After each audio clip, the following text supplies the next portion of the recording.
Mes chers compatriotes, les Camerounais de bonne foi, indépendamment des bords politiques et de toutes autres sensibilités, les observateurs étrangers sérieux, les partenaires bilatéraux et multilatéraux véritablement soucieux du devenir du peuple camerounais et non de la survie d'un régime illégal et illégitime, peuvent constater que notre pays n'est plus gouverné depuis un bon moment déjà.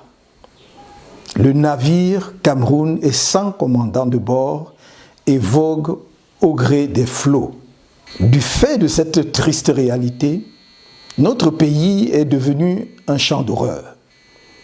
Attaques renouvelées de Boko Haram dans l'extrême nord, assassinat de sang-froid des femmes avec leurs bébés dans le dos dans la même région, massacre de Ngarbou, assassinat d'un nourrisson à Mouyouka, assassinat d'une cruauté inouïe de Florence Ayafor, puis d'une autre jeune femme à Mouyouka, etc.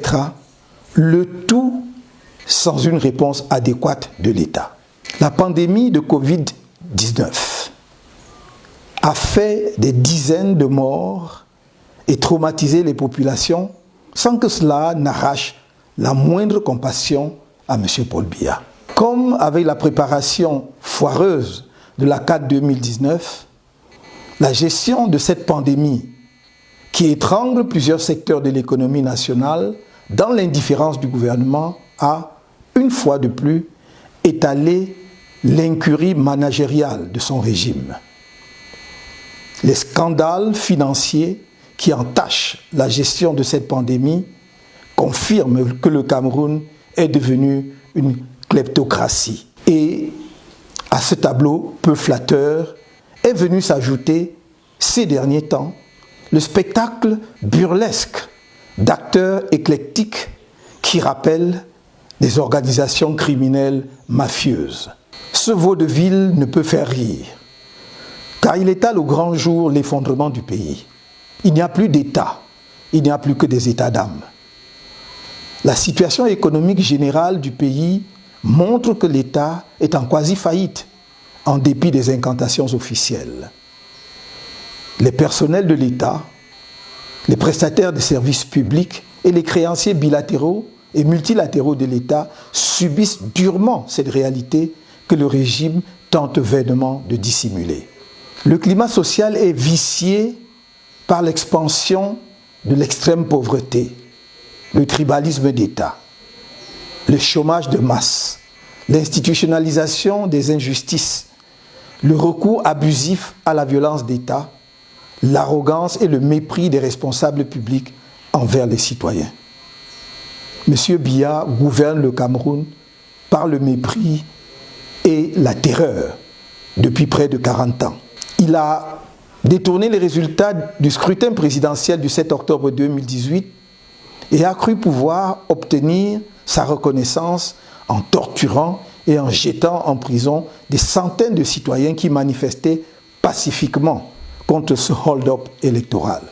Mes chers compatriotes, dans mon appel à la mobilisation générale et à la vigilance du 1er juin 2020, je vous invitais à vous tenir prêts pour qu'ensemble et pacifiquement, nous disions non au régime illégal et illégitime de M. Paul Biya. Si jamais le processus conduisant au scrutin régional était lancé sans la réunion préalable des deux exigences suivantes. La résolution de la crise anglophone par la mise en place d'un cessez-le-feu et l'ouverture d'un vrai dialogue politique national inclusif. La réforme consensuelle du système électoral actuel, dont tout le monde reconnaît désormais qu'il garantit les fraudes électorales massives, conduisant à la désignation de dirigeants illégitimes et constitue dès lors la principale cause des tensions électorales et des crises post-électorales dans notre pays. De toutes parts, on appelle à ce dialogue inclusif pour régler de façon durable le conflit armé qui empêche la tenue d'élections libres, participatives et transparentes dans le nord-ouest et le sud-ouest. De toutes parts, au Cameroun comme à l'extérieur, cette réforme consensuelle du système électoral est demandée afin de conjurer le piteux spectacle offert au monde lors du scrutin présidentiel de 2018. Au regard de cette situation, organiser des élections régionales ou toute autre élection politique dans ces conditions ne serait rien moins qu'un mépris supplémentaire des préoccupations constantes des Camerounais et des suggestions réitérées des partenaires internationaux de notre pays.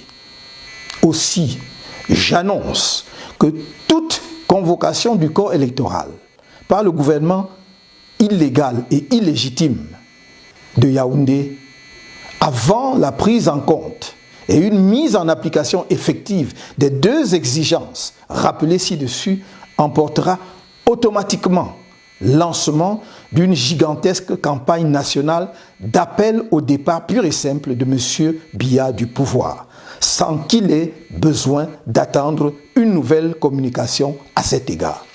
Le peuple camerounais n'entend plus être l'otage d'un homme et de son régime. M. Paul Biya ne voit dans le pouvoir qu'une aubaine lui permettant de s'occuper de sa propre personne et d'une cohorte d'obligés sans foi ni loi. Camerounaises, Camerounais, notre combat face à la dictature du régime en place s'achemine vers sa phase critique. Sachez que, malgré le caractère essentiellement pacifique de notre lutte pour la liberté et le développement de notre pays, le régime va, une fois de plus, recourir à la terreur et à la barbarie judiciaire. C'est l'occasion pour moi de demander aux éléments des forces de sécurité et de défense, aux autorités administratives et judiciaires de comprendre que cette lutte qui oppose les défenseurs des libertés fondamentales, de l'état de droit, du progrès collectif et de la démocratie à un régime obscurantiste, corrompu et incompétent, qui méprise le peuple souverain, n'est pas engagé contre eux, ni contre aucun citoyen camerounais épris de justice et soucieux de l'avenir de notre pays et de sa jeunesse qui désespère. C'est notre devoir commun, le vôtre et le nôtre, de donner à cette jeunesse une chance et d'assurer au Cameroun le rayonnement international qu'il mérite. Camerounaises, Camerounais, le devoir patriotique nous appelle. Nul ne devra manquer à cet appel. Nous devons faire preuve de détermination et de courage, tout comme nous devons faire preuve de discipline, de responsabilité et de solidarité dans cette dernière phase du combat pour la démocratie, le respect de la dignité humaine et le progrès partagé. Comme je n'ai cessé de dire, nous voulons nous sortir de la dictature du régime qui étouffe notre pays par la lutte pacifique. Dans cette lutte décisive, la violence ne pourrait donc être que le fait de M. Paul Biya et de son régime, et il en porterait l'entière responsabilité. Camerounais de l'intérieur et de la diaspora, tenez-vous prêts. Nous ne devons plus accepter d'être l'objet de moquerie des autres Africains. Si l'heure est arrivée, alors elle est arrivée. Je ne vous trahirai pas. Que Dieu bénisse le Cameroun.